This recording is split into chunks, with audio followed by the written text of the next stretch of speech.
Bueno, bienvenidos a 8910, les agradecemos a todos que nos estén acompañando. Hoy vamos a tocar un tema que tiene que ver con Venezuela. Hemos recibido tanta información de diferentes lados sobre la situación venezolana. Hemos tenido a través de la prensa escrita, la prensa mediática en general, cuáles son las posturas tanto del gobierno de Maduro, hoy en día como presidente de Venezuela, la herencia que ha tenido Maduro del gobierno de Chávez, y por supuesto la disputa con la oposición que está representada en Capriles. Hoy tenemos un invitado que ha venido desde Venezuela, que actualmente vive acá en Buenos Aires, y que siendo un joven de 21 años nos va a desasnar un poquito de cómo ve la juventud este tema de Venezuela. Y en este programa nos está acompañando a mi lado, a mi izquierdo, Patricio Lons, periodista, gran amigo de la casa. Patricio, muchas gracias por estar acá. Y lo presentamos a Andrés de la Chiesa. Andrés de la Chiesa es venezolano, actualmente estudiante en la Universidad de Buenos Aires de Literatura y Ciencias Políticas. Actualmente está cursando el tercer año y también es fundador de una agrupación que se llama Orden, ¿no? Que es Organización de Estudiantes Nacionalistas de Caracas, Venezuela, y que por supuesto está haciendo una especie de search, llamémoslo, de sumatoria entre la juventud nacionalista latinoamericana y del mundo. Así que, Andrés, muchísimas gracias por estar aquí. Gracias por la invitación.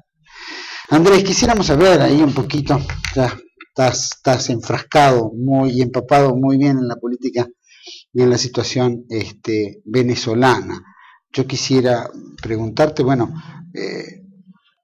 vos cuando asumió el chavismo, vos tenías ¿qué edad? Tenía 8 o 7 años más o menos. Bien, y fuiste tomando conocimiento de toda esta línea nacionalista en el trayecto de tu vida, ¿por qué?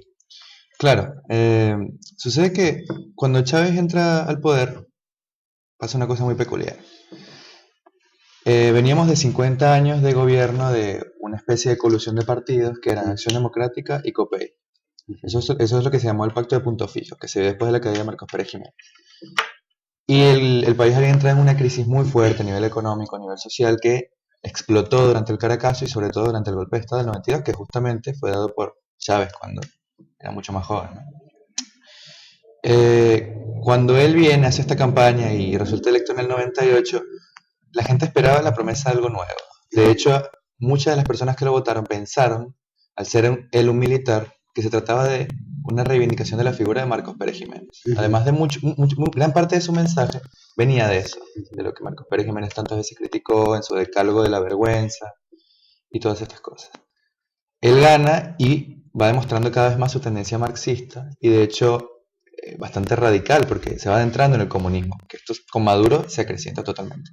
Pero por supuesto Chávez era un militar, una persona en cierta forma pragmática, y que mantenía una especie de equilibrio entre las partes sindicales o gremialistas más metidas en la política de izquierda y los militares que lo que les interesaba en realidad era un puesto de poder, ¿no? Cuando se empieza a notar todo esto, grupos de la oposición llevan adelante lo que fue el golpe de Estado del 2002. En ese momento todavía no se notaba tanto lo que iba a pasar. Pero las políticas se van acrecentando, viene todo el tema de estas misiones que lo que crean es un clientelismo político fuertísimo. Y ya en 2007 hay una explosión, no sé si eso habrá llegado hasta acá, del movimiento estudiantil. Ahí empecé yo a militar. Tenía 15, 16 años, todavía estaba en el secundario. Y hubo una dirigencia de parte de las universidades, sobre todo de la Universidad de los Andes y la Universidad Central de Venezuela, que son las más importantes, las que más aglomeran gente. Y estas personas al final terminaron traicionando la dirigencia estudiantil y uniéndose a estos partidos típicos como Acción Democrática y COPEI, abandonando todo lo que se había logrado. Hubo una explosión social muy importante. El gobierno, de hecho, tuvo cierto temor de que esto llegara más lejos, ¿no? Como llegó en 2002, pero no fue así.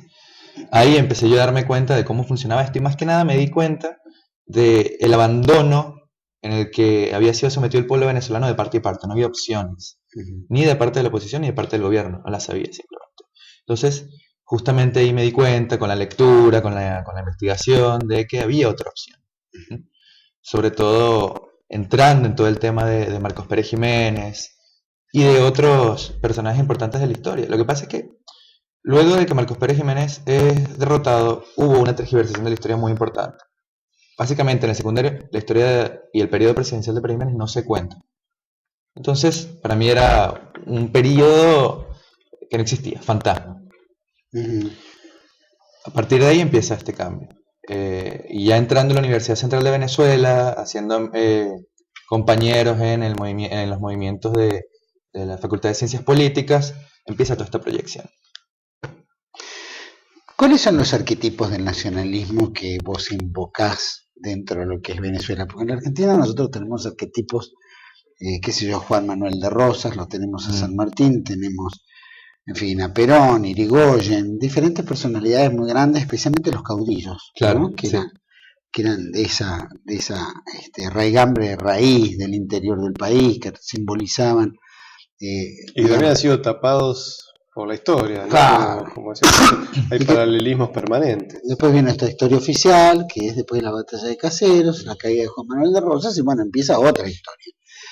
¿Cómo envuelve, qué arquetipos tenés vos con relación al nacionalismo venezolano en relación a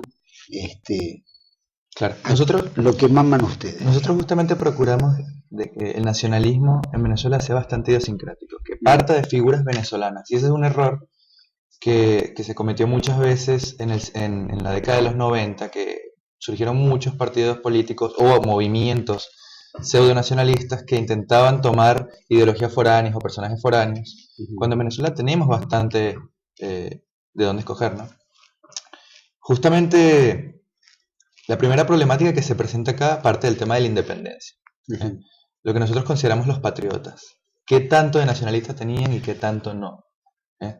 ¿Por qué se da la guerra de independencia? Todas estas son cuestiones que uno tiene que considerar.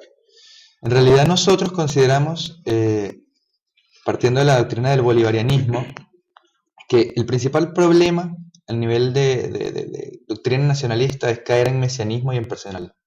El bolivarianismo, que es la doctrina justamente de tomar todo lo que fue la palabra y la obra de Bolívar, a mí me parece un terrible error dogmático, porque convierte a Bolívar en una figura totalmente pura, buena, ¿no? La representación de la virtud. Entonces se convierte en una especie de religión cívica. Ser bolivariano es ser venezolano, y eso para mí es un error fundamental. Lo que nosotros sí rescatamos es la figura de Páez, que fue, además de un gran guerrero y un gran luchador, la figura de los lanceros de Páez en la guerra de independencia. Fue un dirigente, fue el primer presidente que tuvo Venezuela, de lo que posteriormente sería el periodo conservador que lleva a la guerra federal, y es el personaje que, a través del movimiento de la Cociata y la refundación de la República, porque recuerda que éramos la Gran Colombia antes, crea como tal la nación venezolana. Se da cuenta de que es necesario una unidad, no solo de identidad cultural, sino también a nivel territorial. Porque, por supuesto, además se había creado toda una especie de resentimiento porque íbamos a ser sometidos por las élites políticas neogranadinas. La mayoría de los grandes personajes de la guerra de independencia, no solo de Venezuela, sino del norte de Sudamérica, eran venezolanos. Sucre, Bolívar, Páez, Miranda. Entonces, ¿cómo íbamos a convertirnos nosotros en un grupo supeditado a una élite política neogranadina? Que es una cuestión muy diferente a el nivel de hermandad que uno pueda tener con el pueblo colombiano. Acá estamos hablando de élites políticas. Entonces la figura de Páez es una figura fundacional, fundamental. También está la figura de Guzmán Blanco, que Guzmán Blanco es un personaje muy peculiar, es un gran caudillo ya que surge de la guerra federal, que tuvo 3 periodos presidenciales, lo que se llamó el septenio, el quinquenio y el trienio guzmancista, y que a pesar de haber sido liberal, porque justamente él es parte de la doctrina liberal y se arma la guerra federal, hizo mucho por Venezuela. Fue un gran constructor, fue un hombre que tuvo un proyecto de país, que era un proyecto aunque afrancesado, tuvo muchos frutos. En su gobierno se construyó país. Pero lamentablemente, incluso para esa época, después de 100 años de guerra que había devastado totalmente la sociedad venezolana, no existía realmente una unidad territorial, por así decirlo. Nosotros, no sé si eso habrá pasado acá. Lo que es la infraestructura. Sí, por supuesto. Institucional, de todo tipo. No teníamos un ejército nacional, que es lo que garantiza una unidad realmente. Entonces, no sé si eso habrá pasado acá, pero en Venezuela se da un caudillismo muy peculiar. Por supuesto, estaba la figura del caudillo como líder político, como jerarca, y está la figura de los caudillos regionales, que son esos hacendados, esos terratenientes, cuyas milicias personales son la peonada, ¿no?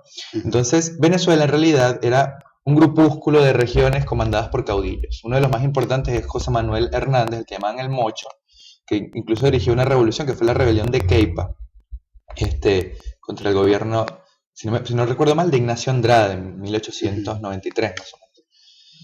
Entonces, luego de todo esto, cuando se ve que los liberales habían llevado a Venezuela a un punto realmente de crisis, en el que incluso se llegó a hablar de dividir a Venezuela en 3 países distintos, viene algo que se llama la hegemonía andina. De la zona de los Andes surge un movimiento liderado por Cipriano Castro y por Gómez, que se instaura en el poder. Llega hasta Caracas y se instaura en el poder, luego de varias batallas, ¿no? Cipriano Castro gobierna por aproximadamente 9 años, Gómez por 27. La figura de Gómez es importantísima, porque él es el que va a crear una hacienda nacional y un ejército nacional. Y él, además, ya durante el gobierno de Cipriano Castro, es el que va a luchar, va a comandar esta cuestión de sumisión que van a imponer sobre los caudillos. Acaba con el caudillismo totalmente. Entonces, la nación venezolana como tal, institucionalmente, nace con Juan Vicente Gómez. Se unifica. Sí. También se podría tomar a Cipriano Castro, pero Cipriano Castro lo que pasa es que él adujo el nacionalismo en un periodo de crisis muy fuerte en el que nosotros fuimos bloqueados y casi invadidos por potencias extranjeras, por un tema de deuda externa. Fue la encomienda que tenían con Inglaterra. Sí, Inglaterra, Alemania, Alemania, Holanda, España, México también estuvo metido ahí. Estados Unidos entra para mediar y se establece una especie de convenio donde Venezuela acuerda pagar por partes. Esa es otra cosa. Juan Vicente Gómez paga la deuda externa en 1930, termina de pagar la deuda externa, no existe más deuda interna. Entonces hay un equilibrio institucional, moral, de todo tipo. Ahí, Juan Manuel, me parece que también nosotros tuvimos una participación con Drago. Luis María Drago, sí, Luis María por Drago. supuesto. Luego justamente de este bloqueo, que fue una cuestión totalmente irrespetuosa, ¿no? Luis María Drago crea la doctrina Drago, inspirado en esto que pasó, que es esa cuestión de que ninguna potencia puede exigirle derechos de pago o imponer a otra nación a través de acciones militares. No puede crear esa cuestión. A partir de esto nace la doctrina de Drago. Ahí ya se notaba, por supuesto, que había una unidad, cierta unidad estratégica que lamentablemente no existe como debería ser hoy en día entre la mayoría de los países de Hispanoamérica, ¿no? Claro. Y se gesta digamos, nosotros después de Caseros, que se habla de la historia oficial, es decir, los vencedores de Caseros que terminan con la Argentina, digamos, federal, esa idea de traer el interior hacia la ciudad y crear nuestra propia constitución basada en el sentir general y no por capricho unitario, local de la capital. Viene la batalla de Caseros, se gesta la nueva constitución al año, que era la promesa que hacían los liberales en su momento, los unitarios, y se reescribe la historia. Y empieza una historia donde denosta todo lo que tiene que ver con el caudillismo, con el mundo federal, se castiga a Juan Manuel de Rosas, se castiga hasta a Facundo Quiroga y tantos otros son denostados en la historia argentina. Inclusive hay partes que desaparecen, ni se habla de ese periodo de tiempo, fueron más de 40 años. Sin embargo, esta nueva historia nos ha contado de los males de estos personajes y las bondades de estos nuevos que en realidad eran pro-británicos, pro-franceses, traían todas las ideas afuera, pero fueron los creadores también del ejército, el caso de Sarmiento, el caso de la recomposición del Estado, como fue con Roca, etcétera. Hay todo con Mitre y Roca, toda la incorporación patagónica. Toda, Roca. Exacto. Entonces hay esa historia. Venezuela ha pasado por la misma situación que pasamos nosotros. Fíjate una cosa, hay un personaje muy importante, yo lo considero importantísimo en la historia venezolana, a pesar de que no estaba metido en política. Él era un artista, que era Cabrujas, ¿no? Un gran escritor, que él justamente decía que algo que es abominable de la manera en que los venezolanos ven su propia historia es esta idea de verla en términos morales. Estos son buenos, estos son malos, a los malos hay que eliminarlos, no existen, no hicieron nada. Por ejemplo, con el caso de Gómez, se creó una antihistoria, como decía Arturo Uslar Pietri, otro gran intelectual venezolano, de que este era un personaje ignorante, ¿viste? Campesino, que no tenía un pensamiento visionario, que no hizo nada en el país, sino llevarnos un atraso de 27 años. Esto es totalmente falso. Lo que pasa es que justamente aquellos que combatieron a Juan Vicente Gómez, que son la famosa generación del 28, son los que se convirtieron en los caudillos políticos partidistas del periodo posterior a 1958, que se hacen llamar los padres de la democracia, pero la gente olvida que ellos crearon uno de los primeros golpes constitucionales del siglo XX, que fue el golpe contra Isaías Medina Angarita, que era un presidente constitucional. Y justamente quien se monta ahí es el Partido de Acción Democrática, con Rómulo Betancourt, el que llaman el padre de la democracia. Entonces, nosotros no solo hemos sufrido ese borrón de la historia en este periodo por esta gente y estos partidos, sino que se ha hecho en distintos periodos. Por ejemplo, ahora el gobierno de Maduro y anteriormente, sobre todo con el gobierno de Chávez, hace una especie de revisionismo histórico muy vacío, muy triste, donde son extremadamente reduccionistas.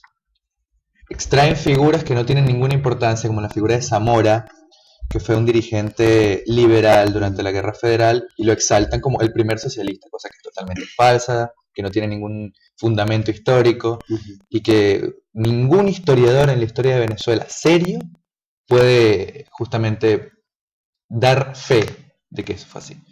Tienen una especie de historiador oficial dentro del chavismo, del madurismo, ¿no? Ahora. Y han tomado otras figuras como la de Maizanta, por ser un antepasado de Chávez, que también fue un guerrero, un tipo que fue un soldado más que nada. O sea, se tenía que legitimar de alguna manera. Sí, por supuesto. Crear esa legitimación, aunque ha sido un estilo de sangre noble, jerárquico, ¿no?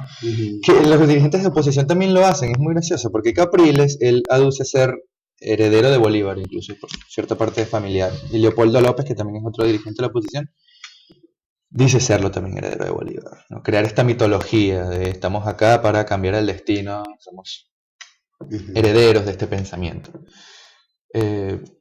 Y también se ha hecho una especie de nuevo imaginario alrededor de la figura de Páez y de la figura, incluso, yendo más atrás, del imaginario de la conquista, Colón, todo esto, ¿no? Se crea esta cuestión que es la antihistoria de Venezuela, donde se cae en un reduccionismo terrible al imaginar que 300 años de historia colonial no significaron nada sino atraso, cuando en realidad todo lo que es nuestra cultura, nuestra idiosincrasia, la manera en que nuestras instituciones están formadas, se constituye durante el proceso colonial.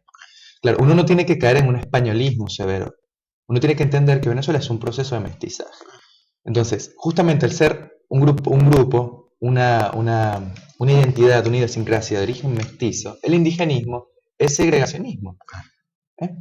Entonces, este tipo de cosas son las que toma el gobierno. Y por supuesto, tienen que hacerlo porque es lo que va dentro de sus tópicos marxistas, comunistas, etc. Vamos a ir un corte, pero antes te dejo picando esta pregunta. Desde toda esa línea liberal que se gesta ya en el siglo XX, y que de alguna manera alinea a Venezuela hacia los Estados Unidos o toma el desarrollo petrolero, etcétera, medio como que lo subordina, o los recursos naturales venezolanos pasa a ser dominio de las grandes potencias o las grandes corporaciones. Es decir, y es como una historia que se mantiene, ¿no es cierto?, como plana. Quiero preguntarte si el cambio, cuándo se gesta un cambio o cuándo hay un interés desde el nacionalismo venezolano hacia este estilo económico, comercial que se fue dando en Venezuela, y que es una pregunta que tenemos todos porque el chavismo gira para otro lado, pero justifica los males del otro, ¿no? De esta vida proamericana. Pero me lo contestás ahora cuando volvemos al corte. Ya volvemos con Andrés de la Chesa, venezolano, joven. Ahora volvemos.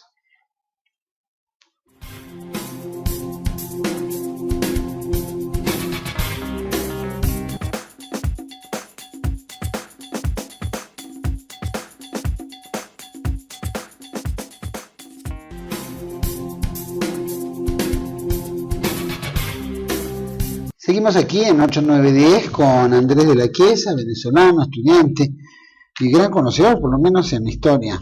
Así que Gracias. te agradecemos. Te dejé picando esta pregunta en el bloque anterior, de la Venezuela moderna, Sí. esta Venezuela de recursos naturales que Estados Unidos ha hecho pie a través del petróleo, que se ve que parecía como si fuera una colonia norteamericana. Bueno, el tema del petróleo es un tema bastante picante, podría decir uno, cuando habla de política económica en Venezuela.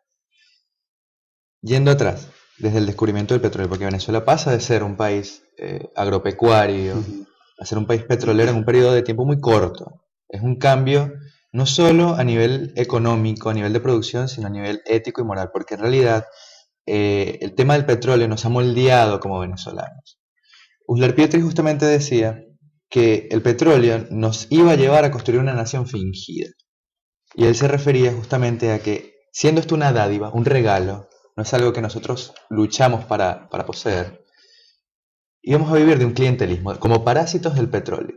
Entonces, todas las instituciones mantienen un equilibrio, instituciones de tipo social, político, moral, ético, por el petróleo. El día que el petróleo deje de circular, o deje de ser útil, o se acabe, simplemente se agote, todas las instituciones de Venezuela caen por su propio peso. Son increíblemente frágiles. Él había dado la idea de sembrar el petróleo, de que justamente este regalo que se nos está dando tiene que convertirse en un proyecto nacional que dirija otros rubros en donde se pueda crear un proceso de industrialización, por lo menos. Que justamente este regalo permita diversificar la economía venezolana. Y eso no se hizo desde el descubrimiento del petróleo en Venezuela. Volviendo a Gómez, que justamente en el periodo de Gómez, cuando se encuentran los primeros pozos petroleros, una de las cuestiones con las cuales se le acusa es esta idea de que él regaló o dio todo tipo de concesiones a empresas norteamericanas y británicas. Lo que muy poca gente conoce es que había una ley vigente, muy antigua, del periodo colonial, que decía que todas las riquezas del suelo le correspondían directamente al Estado. Entonces, lo que se hicieron fueron concesiones temporales, no se le regaló el petróleo a estas grandes empresas, a estas multinacionales.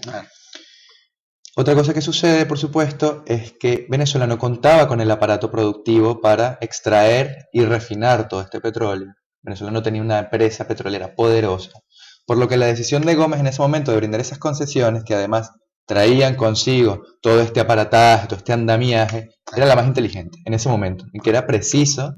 Que eran las refinerías, todo el proceso de procesar, ¿no? Claro. Pero posteriormente no se crea una política petrolera.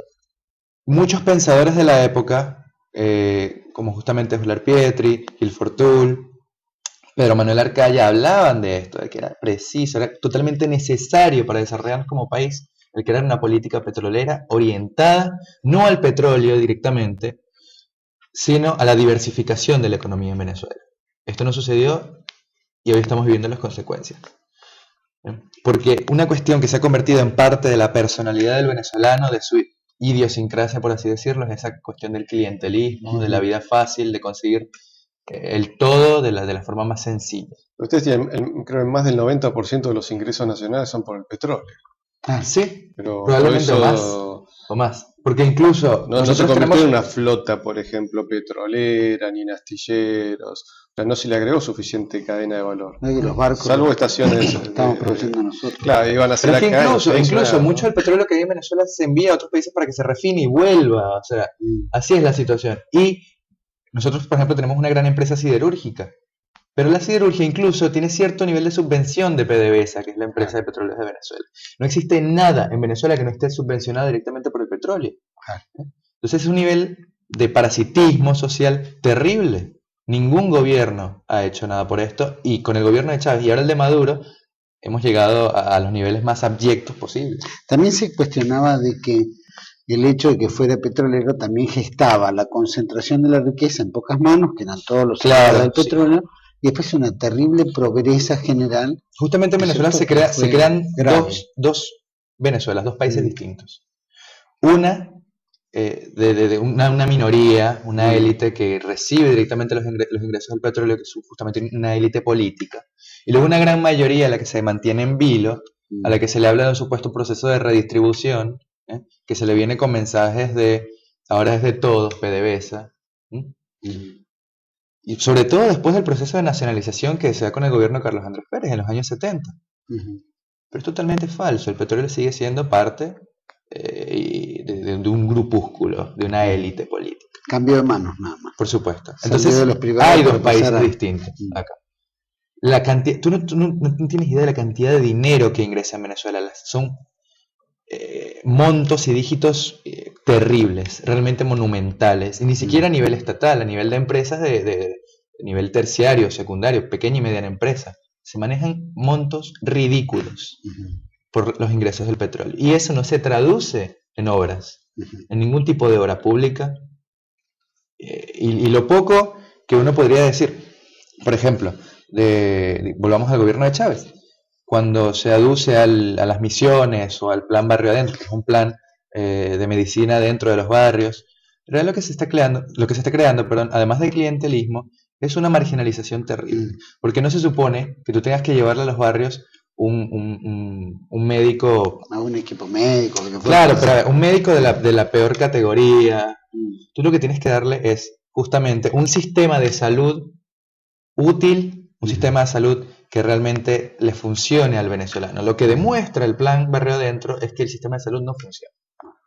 Siempre se supuso de que la llegada del chavismo iba a provocar por lo menos una justicia social, porque Chávez se basaba en la Constitución del 49 de Perón. Creo que la Constitución venezolana, la reforma constitucional venezolana, adquirió mucho de la Constitución argentina del 49. Pero no se ve en los hechos reales que ese avance de desarrollo social fuera el clientelismo, ¿no? Pagar para los que no trabajan, es decir, determinadas cuestiones que no justificaron la justicia social, sino una inclusión, que es lo que habla nuestro gobierno. Claro. Incluir no significa dar justicia. Incluir es resarcir una circunstancia. La justicia es lo que le proyecta a un individuo hacia el futuro. Aquí hay paralelismo que hay con nosotros. Sí, sí. Los mismos 10 años de viento de cola económico, que acá ingresó muchísimo dinero gracias al agro, en vez de crear toda la cadena de valor y hoy estar produciendo alimentos industrializados para ser transportados en nuestros propios buques, construidos en nuestros propios astilleros y tal vez comercializados hasta en nuestras propias cadenas de consumo final en otras partes del mundo, lo que se ha hecho es regalar. Cuando hoy no tendría que haber ni un solo desocupado, ni empleos públicos de más, y Venezuela tendría que haber podido lograr lo mismo. Hay venezolanos que han desarrollado proyectos de desarrollo industrial muy importantes y todo eso se ha dormido. Hay como, ahora lo que vos decís es como siempre se utiliza la historia para tapar las cosas. Y para tapar, cuando vos manipular la historia, tapar las posibilidades de hacer. Eso de andar peleándose, nosotros somos buenos, el otro es malo, tan diferente a otros países. ¿Te acuerdas cuando hablamos de la India? En la India vos tenés en un salón donde están los retratos de todos sus gobernantes, están los virreyes ingleses, y se fue parte de nuestra historia. O Estados Unidos, que te muestran a los generales del norte y los generales del sur, y son todos figuras de su país. Acá también hemos tenido esa actitud, ¿no? ¿Cierto? Entre unitarios y federales. Nosotros somos federales, pero no podemos dejar de reconocerle a cuántos conservadores y cuántos unitarios que también hicieron cosas por el país. Tenés el presidente Der, que fue el segundo presidente constitucional y murió pobre. La hija vivía en la pobreza. La rescata de la pobreza un diputado socialista, Alfredo Palacios. Y como vos decís, termina siendo esto en el inicio del momento en que nacimos como Estado, donde nos tapan todo un pasado glorioso. Fíjate que nos hablan de colonia. No fuimos colonia, éramos un imperio. Éramos parte del imperio español, había funcionarios de acá que no funcionaron en España. Hubo colombianos que fueron regentes, o sea, cumplía la función del rey. Sí. México tuvo funcionarios filipinos porque se intercambiaban. Y todo eso permitió, por ejemplo, hacerle frente a Inglaterra ¿cuántas veces? Muchas. La primera invasión inglesa en Buenos Aires fue en 1760, la primera guerra de Malvinas fue en 1770, la batalla de Cartagena de Indias en 1740. O sea, éramos un imperio fuerte. Y todo eso se fue desgajando y dijeron, no, todo eso es colonia. Lamentablemente los liberales también colaboran con una actitud de que solo nosotros somos buenos. Y no han sido buenos. Realmente no han sido buenos. Y del otro lado también se toman actitudes tan tajantes que no logramos nunca esa conciliación. Ahora, cuando no se busca conciliar, yo creo que es porque hay mala intención, ¿no es cierto? Y es un poco lo que le está pasando a ustedes y lo que nos pasa a nosotros. Una clase dirigente que ni oficialismo ni oposición Justamente, satisfacen nada. justamente en nuestro caso, lo que hoy se traduce como historia, con más referencia al tema del Imperio Español, es una mezcla de leyenda negra británica, ¿eh? Y cierta propaganda de guerra independentista que incluso se proyectó más en la Guerra Federal. Esto es lo que llegó como historia. Y sin embargo, un poco antes del gobierno de Chávez, todavía se entendía la importancia fundamental, trascendental que tenía para nosotros todo el periodo del Imperio Español. Todos estos 300 años de historia que nos forman como nación. Yo creo que el gran problema, no solo de Venezuela, sino de Hispanoamérica, es un problema de identidad. Nosotros no terminamos de lograr lo que podemos lograr, no terminamos de entender el potencial que tenemos porque no aceptamos nuestra identidad hispánica. Es así de sencillo. La vimos con culpa. Sí, con totalmente. vergüenza. Bueno, nos han lavado la cabeza con este lineamiento anglo, netamente Y la leyenda anglófilo. negra que le inventaron los ingleses Claro, y los holandeses, y de es la verdad guerra reconocer que perfecta. Miranda fue un agente inglés. Es la guerra perpetua contra España. Bueno, lo empezamos a hacer nosotros en la Argentina, bajando el cuadro de Videla, que nos gusta fue parte de la historia argentina, no podemos negar que ese periodo gobernó. Sí. Y de la misma manera que se comenzaron con los cuadros, siguieron con este revisionismo modernista del modelo, ¿no es cierto?, que lo alineamos al pensamiento único, y que ahora siguen en el mundo arquitectónico, porque ya han bajado la escultura de Colón. Dentro de poco van a empezar a sacar de las plazas a los referentes históricos que, aunque nos gusten, ¿no? Bueno, nos gusten, lo que está pasando con el personaje es de parte de Roca, nuestra por historia. ejemplo. Roca, por ejemplo. Hay que reconocer también que este gobierno se negó a hacerle la estatua a Perón. Hay un proyecto, hay un escultor y todo eso. Sí, sí, y sí. el gobierno Estaba para emplazarse detrás de la Casa de Gobierno. detrás de la Casa de sin Gobierno. El embargo, gobierno de Kirchner dijo, no, a ese hombre no le ponemos nada. Qué peronista. O sea, con un epíteto, claro. ¿no? Un epíteto Sí, bastante fue desagradable. bastante grosero y desagradable por parte de la presidenta, pero ya estamos acostumbrados a su lenguaje que es similar al de Maduro, ¿cierto? No creo que sea tan similar. Maduro habla de millones de seguidoras Sí, otras cosas y más. Cristina habla de soldadas. Ah, bueno, pero eso es típico. Ellos Inventan un lenguaje. dentro de toda esta línea progresista, ahora hay un tema de inclusión lingüística que me parece ridículo, que es esta idea de ponerle un doble género a las palabras, todos y todas, que se ha llevado a un extremo tan grande que se han cometido faltas y errores gramaticales monumentales. Así que la Real Academia Española no aprueba nada de estos dislates. La Real Además Academia explicado Española- por qué son dislates. Claro. Pero esta gente, Venezuela está transitando por lo mismo, supongo, en eso. sí. Y nosotros en ese sentido, muy lamentablemente, estamos a la vanguardia. Mucho de lo que yo estoy viendo que está pasando acá, ya lo viví en Venezuela hace muchos años. Y es realmente terrible, porque es una política que se ha estado manejando, sobre todo en Venezuela, Ecuador y Bolivia, y que ahora se ha disgregado, se ha esparcido en todo el territorio hispanoamericano y que va dirigido desde Cuba, curiosamente. Todo viene, el origen está ahí. Porque Venezuela es un satélite, lamentablemente, de esa islita que es Cuba. No hay una hegemonía. Cuando nosotros nos hablan de que tenemos patria, de que, bueno, incluso hay ciertos gobiernos europeos que dicen que lo que es un nacionalismo de izquierda es totalmente falso. En principio porque la izquierda no tiene nada de nacionalista, es internacionalista, el obrero no tiene patria, lo dice Marx en el Manifiesto Comunista, y además porque los hechos no dan cuenta de esto, tanto por el tema del Esequibo como por toda la permisividad institucional que se tiene con Cuba. Agentes del G2 cubano lideran dentro de las Fuerzas Armadas y dentro de las grandes instituciones de defensa de todo tipo.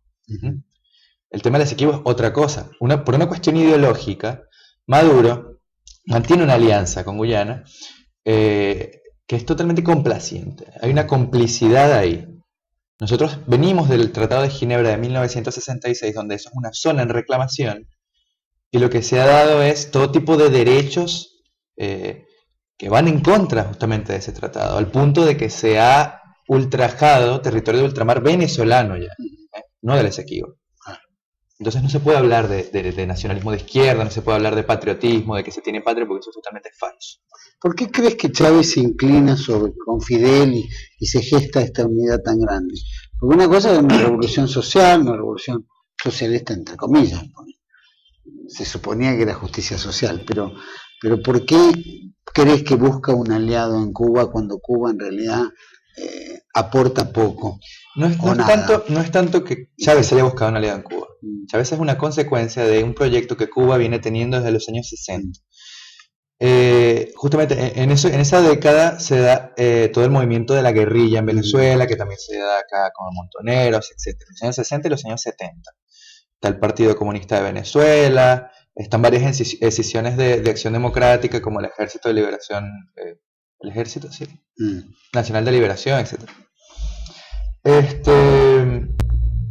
Todo este movimiento terrorista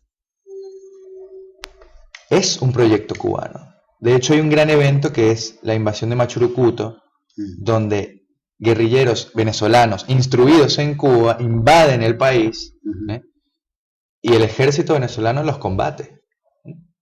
Hay un grupo que hoy se llama Los Caribes, que en esa época se llaman Los Cazadores, donde se da un gran conflicto y evitan esta invasión. Cuba es el único país en toda nuestra historia republicana que nos ha invadido de esa manera, a excepción de algunos problemas territoriales que podamos haber tenido con Colombia durante el periodo de Pérez Jiménez. Es Cuba. Esta idea de convertirnos en un satélite Fidel la tiene desde los años 60. Bueno, toda Latinoamérica lo hemos vivido, acá con el Montonero, claro. Chile, los Tupamaros en Uruguay, el Sendero Luminoso, la FARC, etcétera. Es un proyecto, digamos, regional muy fuerte, muy potente. Sí, por supuesto. ¿Cuál es la intención final de Cuba? ¿Ser los satélites porque sí o no? Lo que pasa es que el régimen cubano no puede existir. Ellos necesitan de cierta entrada de capital para poder seguir subsistiendo. Ellos tenían a la Unión Soviética que los mantenía. Cuando desaparece la Unión Soviética entran en un periodo de crisis terrible. Entonces ellos ven de vuelta la oportunidad en Venezuela, que es la joya, ¿no?, de la corona para ellos, y empiezan a formar este personaje. Fíjate que justamente la Unión Soviética cae, 3 años después es el golpe de Estado de parte de estos militares de corte marxista, como puede ser Jesse Chacón, Chávez, etc. Y por ahí va la cosa. Este personaje recibe un indulto de Rafael Caldera, que era un presidente de origen copellano. Todo va por el mismo lado. ¿Y en la actualidad cuál es la diferencia entre, por ejemplo, Diosdado y Maduro en la relación con Cuba? Claro, ya te respondo. Déjame terminar un poco la idea acá. Y entonces viene Chávez como consecuencia de todo este proyecto que tiene Cuba. Llega al poder y bueno, las consecuencias ya las sabemos, con referencia a lo que me dices. Maduro, en realidad, el único poder que tiene dentro del gobierno es el poder que fue investido por el mismo Chávez. El día en que Chávez viene y dice, este es mi heredero, él justamente recibe el apoyo de las masas que apoyan a Chávez. Pero en cuanto a poder militar, poder económico, poder judicial, todos están concentrados en las manos de Diosdado. Diosdado es un personaje con una corrupción que escapa del entendimiento humano. Además de que es un militar, es el último militar de mucho poder dentro del gobierno, que está dentro de lo que es la élite de gobierno, tiene mucha influencia dentro de los estamentos militares. Es un tipo que ha logrado amasar una fortuna enorme, probablemente la más grande de todo el país a nivel de corrupción, ¿no? Y esto es algo que se sabe, que se vio mucho cuando él fue justamente gobernador del estado Miranda, que se criticó, que se llevó a tribunales, pero por supuesto eso no llegó a ningún lado. A él se le hicieron cantidad de juicios que no tuvieron ninguna conclusión. Y además tiene un aparataje alrededor del Poder Judicial. Entonces, el día que Diosdado quiera hacerle un golpe institucional a Maduro, se lo hace, pero no le importa. Porque Diosdado justamente es ese tipo de personajes que le interesa el poder a las sombras. Él no quiere ser el protagonista. Él está bastante contento donde está, con su acumulación de poder y con en esta su actualidad tan confusa, ¿cómo hacer nacionalismo en Venezuela, no? Digo porque el chavismo siempre plantea que ellos son el nacionalismo.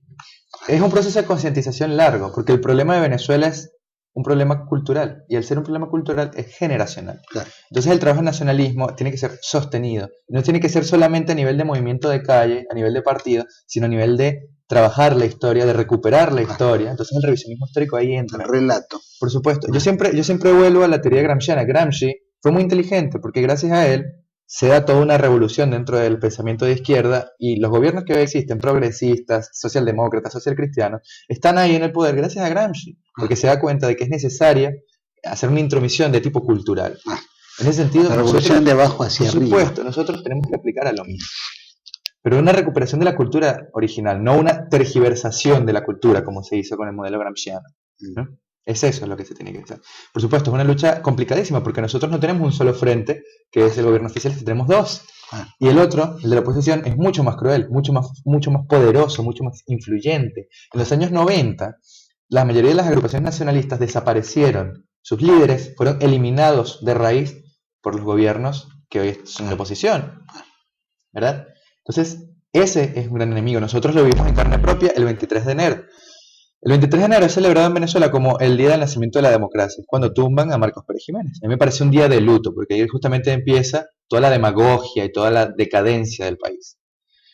Nosotros fuimos justamente como representantes de la organización y de todo el movimiento nacionalista que se está gestando en Venezuela, sobre todo dentro de las juventudes, a una marcha de la oposición.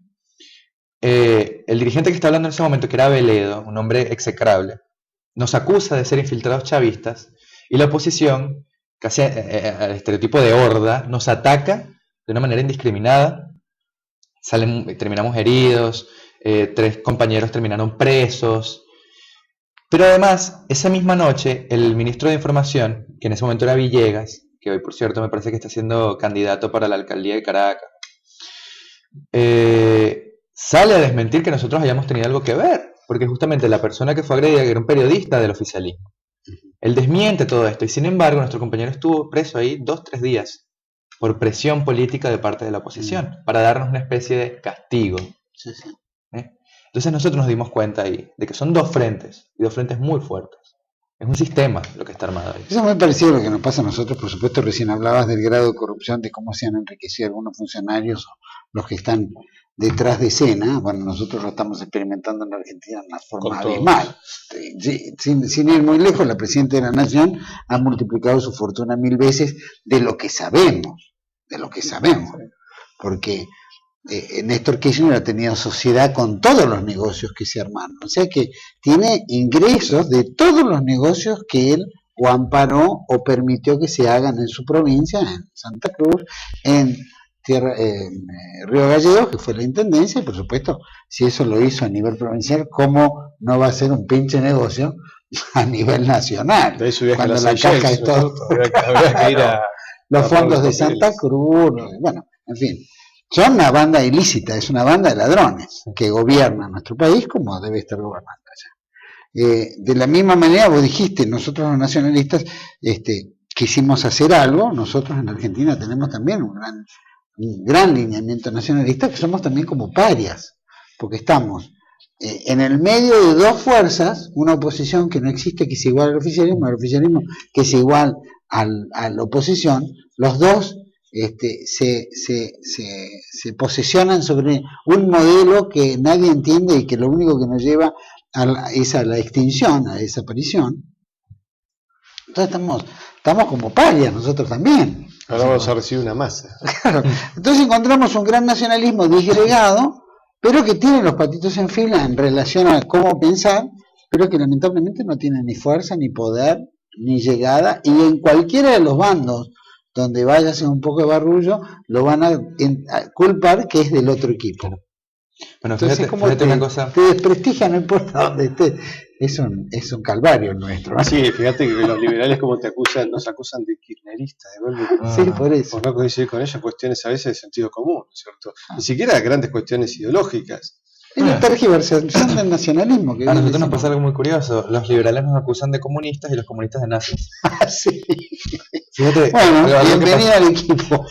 Algo que pasó durante el proceso electoral, no solo con Maduro, sino también con el presidente Chávez en las elecciones del 2002. Nosotros llamamos a la abstención por 2 razones. La razón fundamental es porque está totalmente comprobado que el Consejo Nacional Electoral, que es uno de los poderes en Venezuela, el poder electoral, está totalmente viciado. Hay múltiples razones que aducen a eso. Por un lado, procesos de cedularización totalmente bajo cuerdas a chinos, bielorrusos, rusos, colombianos, para que voten, presos que votan desde las cárceles, votan personas que están fallecidas desde hace muchos años. Acá también. Paraguay, Bolivia. Bueno, Venezuela tiene un récord de votantes de más de 100 años de edad. Sí, personajes inventados, o sea, se han encontrado personas con cédula que tienen nombres como Superman, Batman González, cosas así. Estas pruebas se llevan, pero son ignoradas olímpicamente. Por un lado, entonces eso, lo totalmente viciado que está el Consejo Nacional Electoral, que además, por sus propias reglas, cada uno de los rectores no tiene el permiso, o está totalmente prohibido de participar a nivel político. Y uno los ve a los rectores del Consejo Nacional Electoral en las marchas del oficialismo, con la bandera del oficialismo, etc. Eso es ilegal, pero totalmente. Claro. Eso por un lado.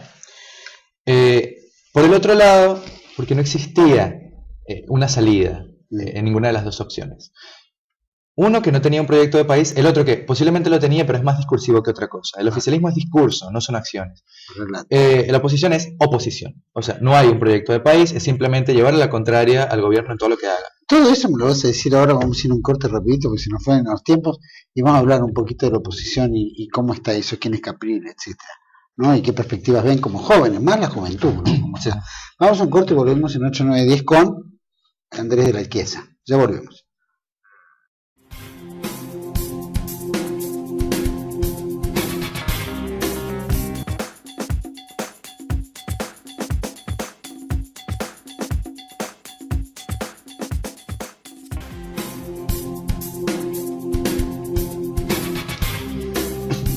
Bueno, seguimos aquí en 8910 con, Patricia Long, que nos acompaña aquí, Andrés de la Alquieza, venezolano, que nos cuenta un poco del nacionalismo en la actualidad que ve la juventud allá. Contame, ¿cómo es este tema de la oposición? ¿Capriles es realmente la oposición? ¿Es la alternativa de Venezuela? En absoluto. Pasa que la oposición que hoy está son los mismos herederos de lo que fue la partidocracia o la plutocracia típica de la última década del siglo XX. Ahora los movimientos más importantes, los partidos más importantes son Un Nuevo Tiempo y Primero Justicia, que justamente son herederos de COPE y Acción Democrática. Y de la misma manera no tienen proyecto de país. Son gobiernos progresistas, socialdemócratas. ¿Quiénes lideran esos dos partidos? Claro, justamente. Por un lado están, en un momento estuvo Rosales, que fue candidato a la presidencia, un tipo realmente execrable a nivel político, que no sabía ni hablar, no tenía ningún aparato discursivo importante, ¿no? Y por otro lado, en Primera Justicia tenías a Leopoldo López y a Capriles Radonsky, que siguen siendo como los grandes líderes de la oposición. Bueno, Rosales ya no. El gran líder ahora es Capriles. Pero hay otros que aparecieron sobre todo después del proceso de las primarias antes de las elecciones contra Chávez. Como son Diego Arria, que es un personaje olvidado de la historia, que él llegó a ser presidente del Consejo de Seguridad de las Naciones Unidas. Está María Corina Machado, justamente, y otras personalidades que incluso llegan desde el movimiento estudiantil, como el señor Caldera, etc. Pero lamentablemente la oposición no tiene un proyecto de país. La oposición así ha llegado a ser complaciente, ha llegado a ser cómplice del gobierno. Nosotros incluso llegamos a comentar que en el proceso electoral con Chávez se dio un acuerdo entre las partes, entre Capriles y Chávez, por la gobernación de Miranda. Lo que puede parecer un poco ridículo si uno piensa que el premio mayor era en realidad la presidencia, pero se trataba más bien de mantener un equilibrio político. Yo pienso en la cobardía de Capriles, porque justamente si se hubiera ido por el otro lado, se iba a llegar a un nivel de caos social terrible. Hay que recordar que en Venezuela fueron instruidas milicias bolivarianas, donde hay una gran parte del pueblo que sigue o seguía al presidente Chávez, que está armado, que tuvo instrucción militar y que tiene instrucción ideológica profunda. En Venezuela hay una polaridad terrible, una bipolaridad terrible, y estamos hablando de un país que está dividido 50-50, y en el que se ha creado un odio y un resentimiento atroz, que es típico del pensamiento de la lucha de clases de izquierda. Es esta cosa de crear un odio, un resentimiento hacia la figura del burgués, que es una cuestión idealista. Sobre todo porque Venezuela siempre fue un país con una clase media muy diversificada, muy grande, muy amplia, y que lamentablemente ha habido una gran fuga de la clase media en Venezuela. Pero es eso, es justamente buscar crear nada más una situación de una clase pobre, clientelista, a la que se le construyen estos resentimientos hacia una especie de burguesía que aglomera tanto la clase media como la clase alta, como todo lo que se haya diversificado dentro. De hecho, en Inglaterra se habla de que existen 17 elementos o subcategorías dentro de la clase media. Que no se puede hablar ni siquiera de clase media como una homogeneidad. Claro, no existe. Pero entonces es eso. En Venezuela no existe una oposición, no existe, es cómplice. Sin embargo, hay divergencias. Existe algo llamado la Mesa de la Unidad. Seguir diciendo que la Mesa de la Unidad... Esa es la que lidera Capriles. Es la que lidera Capriles, justamente. Seguir diciendo que la Mesa de la Unidad es un ente homogéneo es una falsedad absoluta. María Corina Machado y Diego Arres justamente se declararon independientes luego de ver cómo Capriles, en un primer momento, sobre todo después de las elecciones con Maduro, llama a las masas y luego los va apaciguando.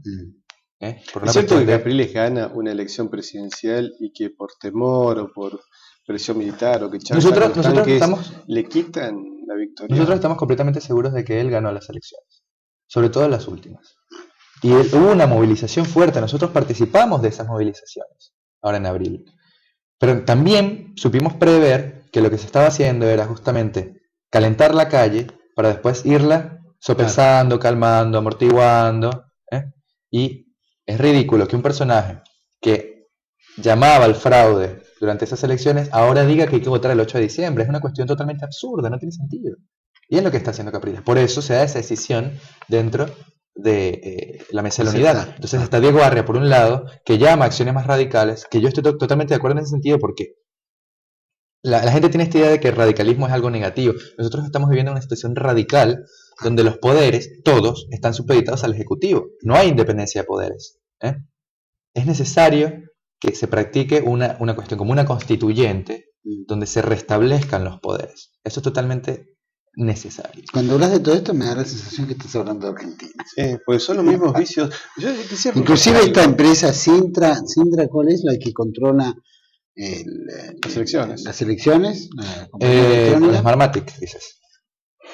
No sé si es la misma. O sea, las máquinas son Smartmatic, no sé. Sí, bueno, pero la empresa que tiene, digamos, el control. Claro. ¿Cómo es que se llama? Sí, creo que Sintra. Sintra. A mí me parece que incluso trataron de traer ese tipo de máquinas acá a Argentina. Sí. Pero no sé qué pasó. No, bueno, hubo oposición porque hay muchas denuncias de no deben haber sabido manejarlas para dar el fraude, sacar. Pero por lo menos yo me di cuenta de que acá en Argentina hay cierta independencia de poderes.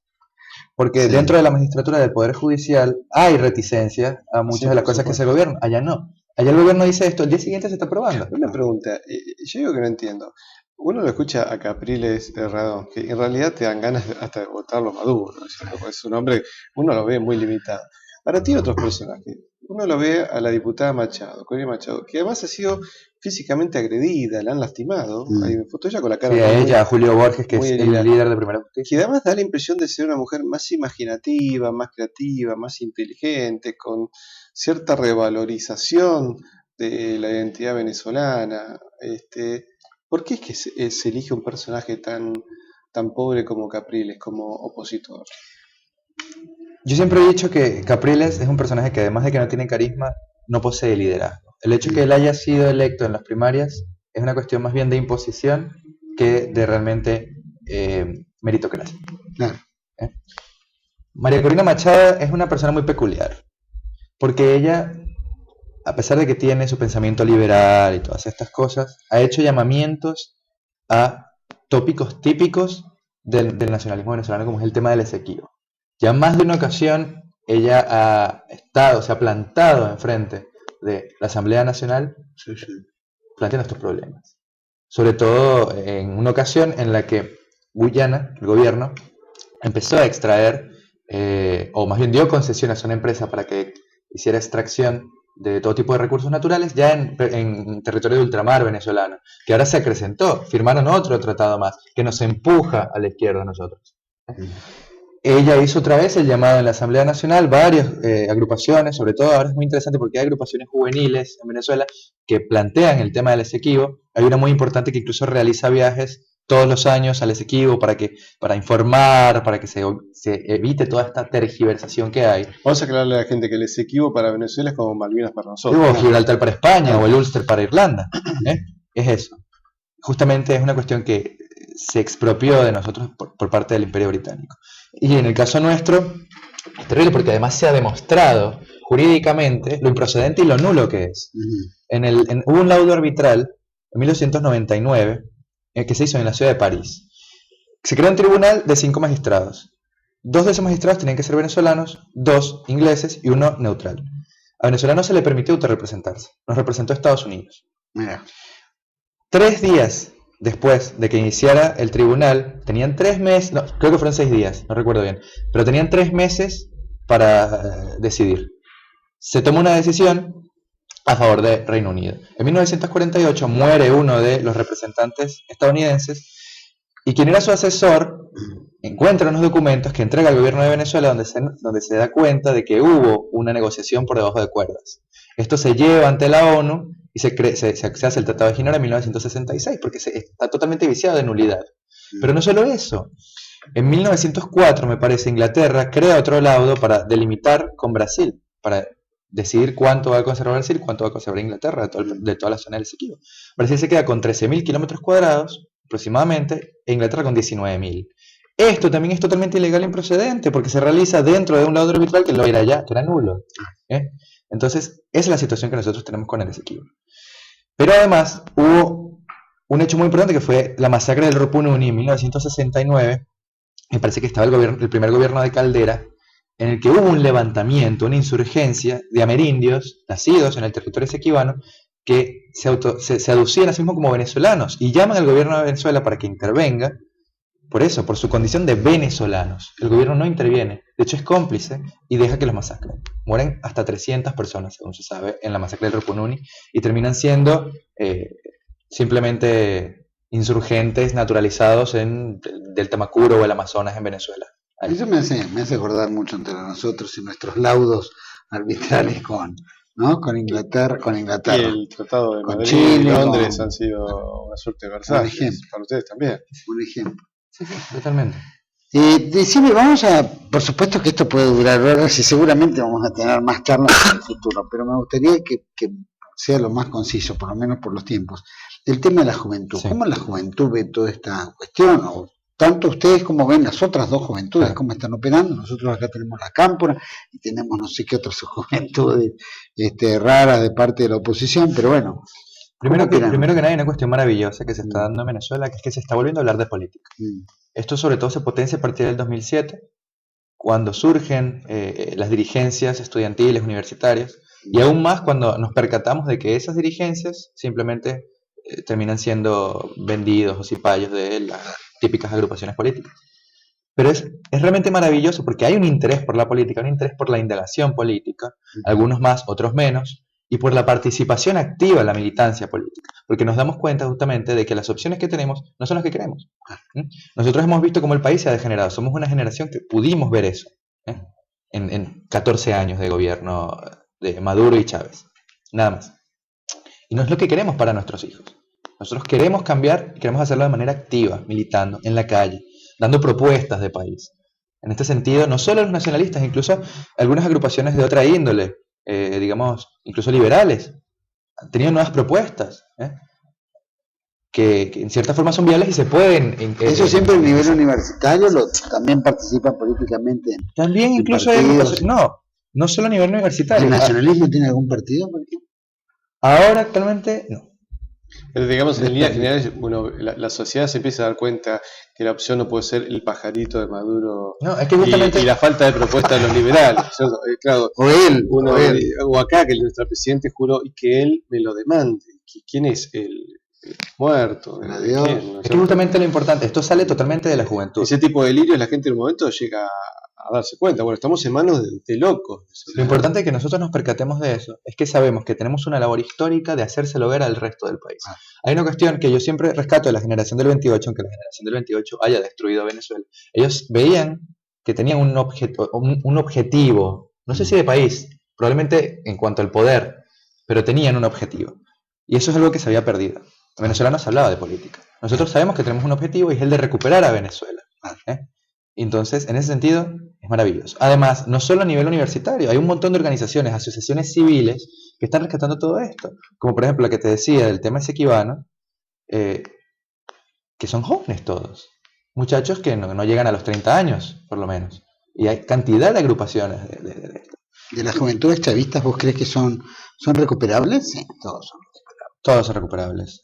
Solamente es cuestión de hacerle ver los errores. Lo que pasa es que, yo siempre lo he dicho, la ideología es muy fuerte, muy fuerte. El discurso puede pesar por encima, puede primar por encima de los hechos. Y esto lo hemos venido viendo desde hace mucho tiempo, sobre todo con los chavistas, donde hay un adoctrinamiento tan fuerte, sobre todo en la Universidad Bolivariana, en ciertos círculos, etcétera, por todo el aparataje que tienen, ¿no? Ahora, pero una pregunta, esos jóvenes cuando ven que el presidente dice Chávez se me apareció en forma de pajarito y me habla, ¿hay alguna reacción racional? Porque digo, un estudiante universitario por lo menos tiene que leer todos los días algo. Eso es lo más preocupante, porque hay reacciones críticas, pero no son tantas como uno esperaría. Hay muchas personas que se lo toman a juego. Yo creo que el gran problema de los venezolanos, y también es una gran virtud, es esa cuestión de ser tan afable, tan ameno, de tomarse todo en broma. Al tomar todo en broma, justamente... Pero justamente el problema de eso es que se le resta seriedad a cosas que son realmente preocupantes. Por ejemplo, ahora nosotros tenemos una problemática a nivel energético. El gobierno dice que eso es sabotaje, pero además llegó a decir que era sabotaje de parte de iguanas y reptiles y ratas que se comían los cables. O sea, es una cuestión que llega a lo absurdo, que uno esperaría en una novela de fantasía, de ciencia ficción.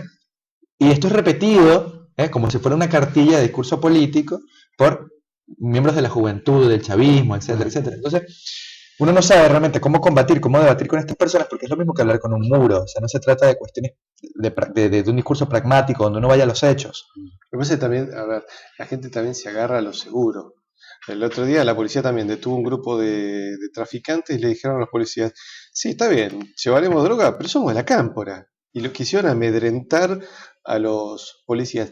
Si llega un momento de decir, bueno, yo con este sistema de corrupción viven mejor, hacen sus negocios particulares. Entonces, si la presidenta delira, habla mal o hace barbaridades, ellos tienen su quinta asegurada. Y me imagino que en Venezuela también. Hay una corrupción moral desde los más jóvenes años. Entonces, sí, a partir de ahí, pedirle reacción a un joven que ha perdido todo ideal y donde además las opciones liberales han sido tan nefastas. Acá también nos acordamos de Menem, la gente se asusta, ¿cierto?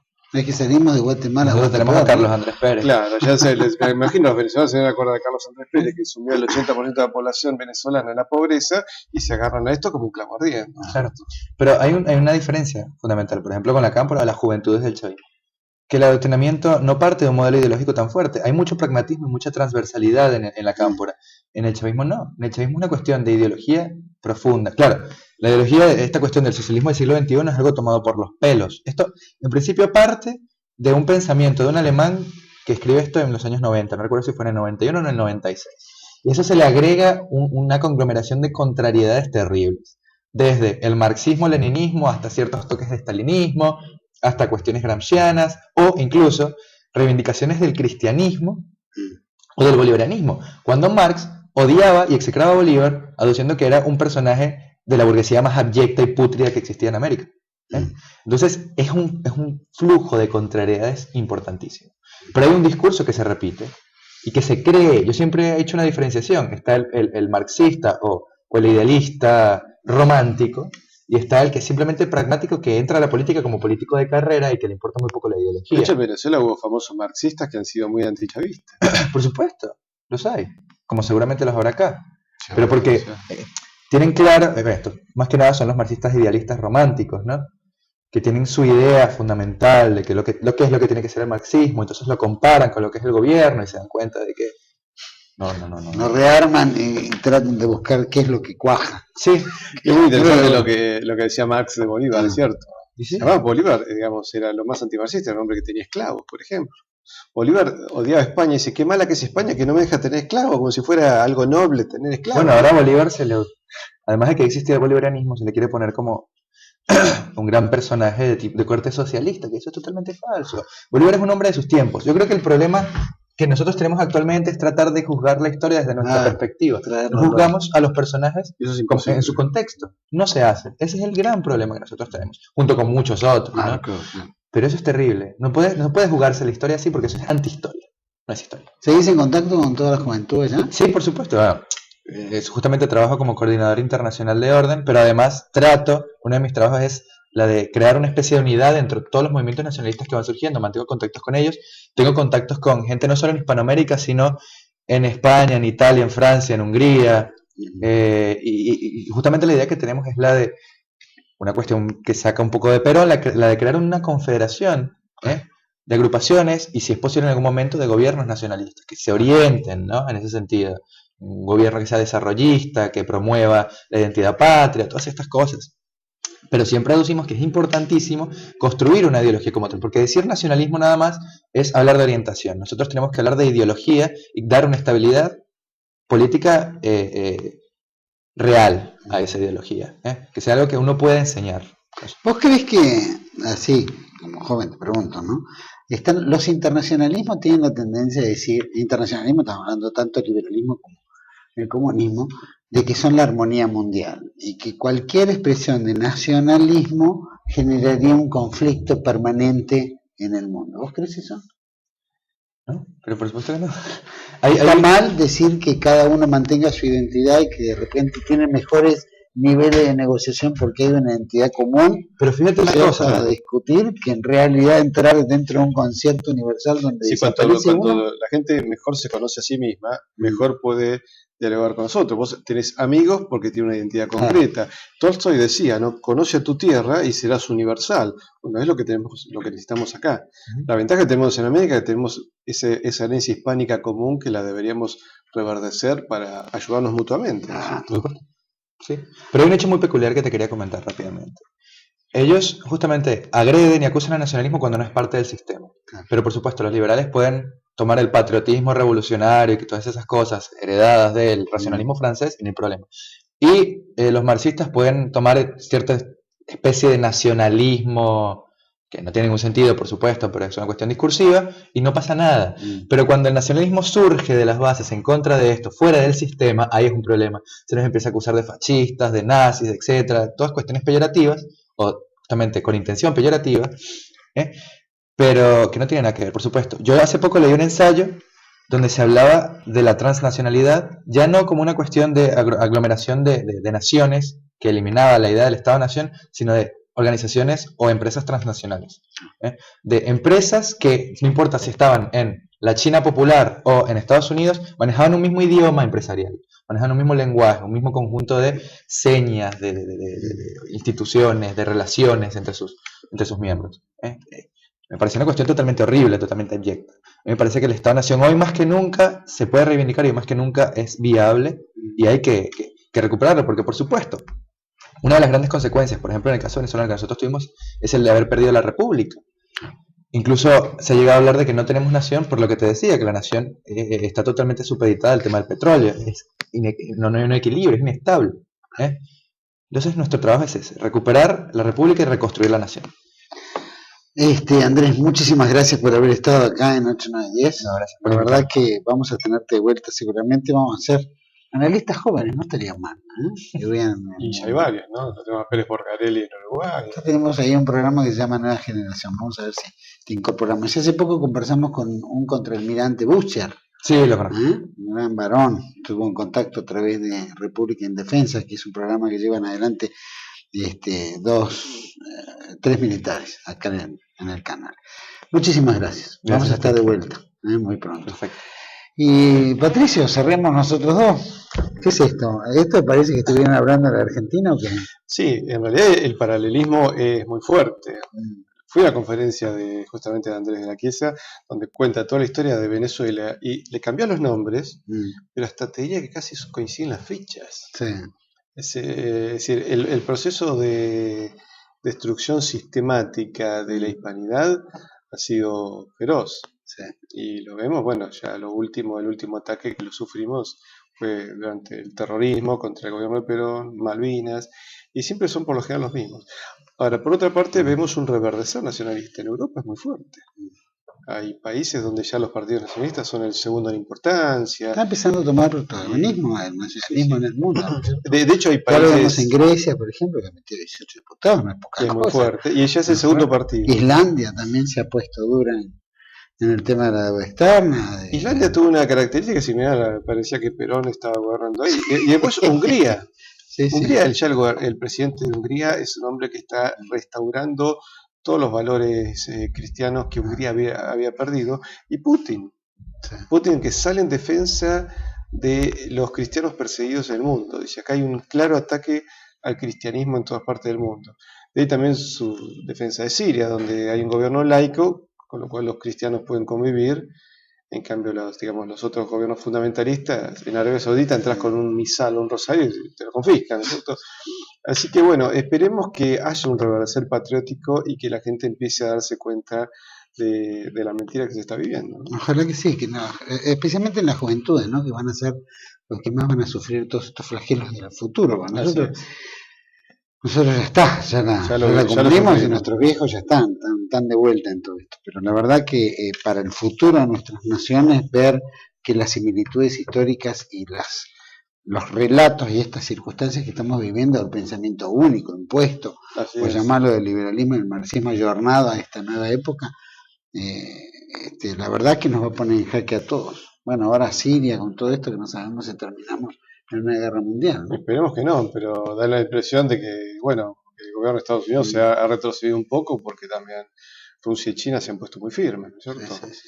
Bueno, ya no encontró eco para sus locuras, ¿no? No, Inglaterra dijo que no, así que por algo será. Y en el fondo Estados Unidos siempre hizo lo que Inglaterra le ordenó, así que esperemos que terminemos este año sin una guerra. Que ojalá que así sea. Patricia, muchísimas gracias por Gracias haber a estado vos, acá también. Y a todos ustedes les agradezco por habernos acompañado acá en 8910. Nos esperamos el próximo martes, por aquí, por Tele1, toda la verdad primero. Chao.